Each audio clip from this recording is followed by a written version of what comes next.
Okay, we're recording. Today we have with us Ben Leonard, who is a very successful entrepreneur who just sold his business and is starting a new one. And I'm very proud to be have him here today because I'm sure he has tons of great stories to tell us. So Ben, how did you escape lockdown? Hey, Ignacio, thanks for having me on the show.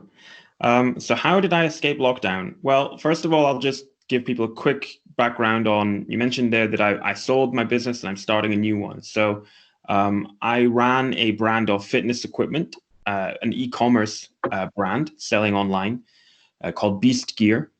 And I scaled that over 3 years from early 2016. And I sold that business the tail end of last year. And lockdown has come at an interesting time for us. It's been a bit of a transition, leaving the day-to-day running around, putting out fires of owning and running your own business to setting up as an e-commerce consultant.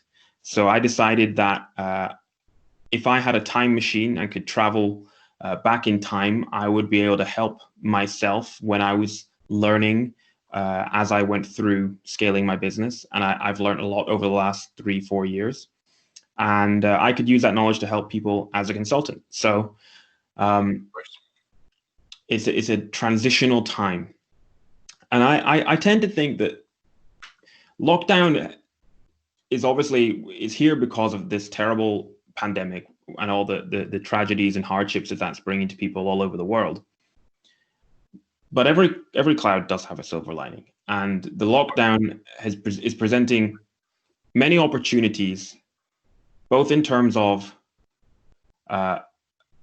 causing us to learn about life and reflect on how we approach life, and also opportunities to take time to learn new skills, to perhaps start that little venture or side hustle that you've been thinking of for a long time, and to acquire more knowledge.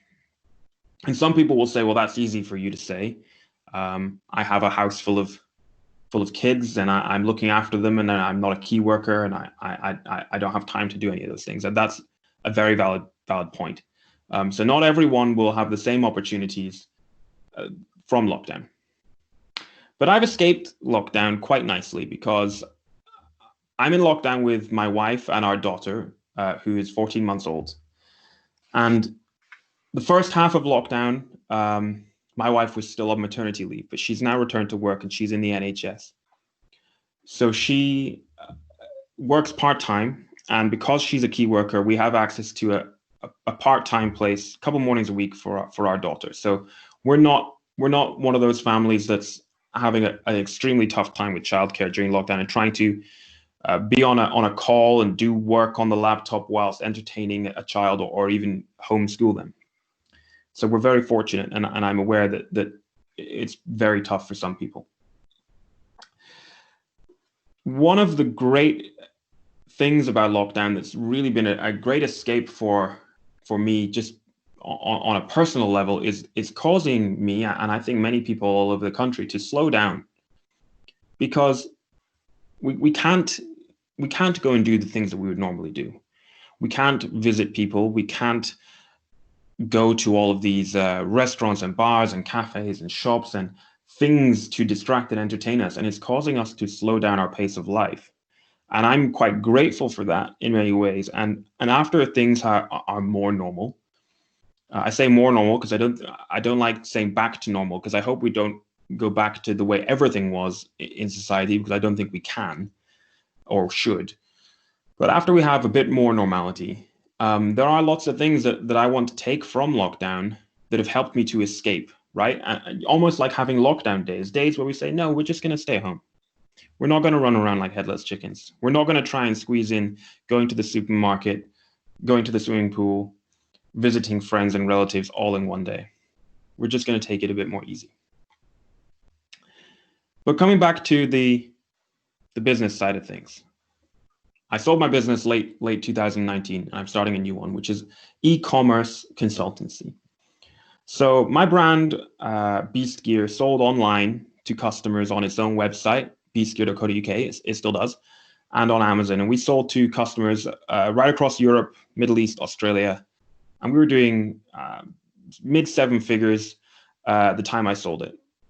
And now I'm consulting in the way that I'm helping B-Skier still. I'm still doing some work for them. But really what I'm trying to do is help people who are either new to e-commerce because they've been forced into that because of the pandemic, right? So many people have suddenly had to pivot from having a bricks and mortar shop or a face-to-face service-based business or product-based business, and they have to go online. They don't know what to do. And the internet is so overwhelming. There are so many resources, so many gurus selling courses for thousands of pounds, and they sell these courses on a slimy sales page with pictures of themselves in front of Ferraris. That is rife in the e-commerce world, and that really grinds my gears. I don't like that at all. And what I'm trying to do is say, look, I've been there, I've done it, I've learned by doing, and I have a perspective that I can help with, and that's what I'm trying to do. For the first part of lockdown, very quickly within a week or so of this all happening, I started to do free consulting calls with people who maybe had a business already but was in a bit of a pickle because they weren't online, or they were online but wanted to improve their business and were a bit stuck. Like a shrink. Sorry? Like acting like a shrink. Almost. Just Right. kind of saying, it was just, half-hour calls or an hour call, sit down, look at somebody's website, find the easy wins, the low-hanging fruit where they could improve. And that was coming back to your point about escaping lockdown, right? That was an escape for me because I felt like I was doing something. I'm not a doctor. I'm not a nurse. I'm not a key worker, but everyone has their own set of skills, and I was able to give people some pretty useful advice. And several of those people have come back and said, actually, I've implemented several of the things you've said, and my sales have gone up, my costs have gone down, and my profits gone up, which is great. And that feels really good to do. So escaping lockdown from that way has been really fun. Yeah. It also has helped you develop kind of the skills to develop this consultancy business. Yes, I suppose it has. Yeah. That's another, I guess that comes back into what I was saying before about how lockdown presents opportunities. So it's given me the opportunity to hone those skills. I've always been a people person. I enjoy meeting people and talking with people, but translating that into offering my knowledge and perspective on e-commerce as a consulting service is new. So it's given me an opportunity to hone those skills and do that for free as well, which is a good thing to do. Thank you so much, Ben. This is turning out to be a fantastic interview. We have about 1 minute left. So would you mind telling us, how do you expect the world to be after lockdown? And what would your role be in that business world? Okay, well, the world is going to certainly be different. I've noticed more people are kinder already. I've noticed that. And I think we're going to live, hopefully that's going to continue. We're going to continue to live in a kinder and more empathetic and understanding world, and a more patient and tolerant world, I hope. But in terms of business, well, everybody's learning that they have to be online. There's no excuse anymore. One of the world's biggest e-commerce companies, Shopify, has just announced that they're going to be all remote working. So my place in that is going to be to help people through my e-commerce skills to take things online and realize their potential, because there's a lot of confusing information out there, but it really doesn't have to be that way. E-commerce can be quite easy. And I wish you the best of luck in that. Thank you very much, Ben. It's been a great interview. Thanks, Ignacio.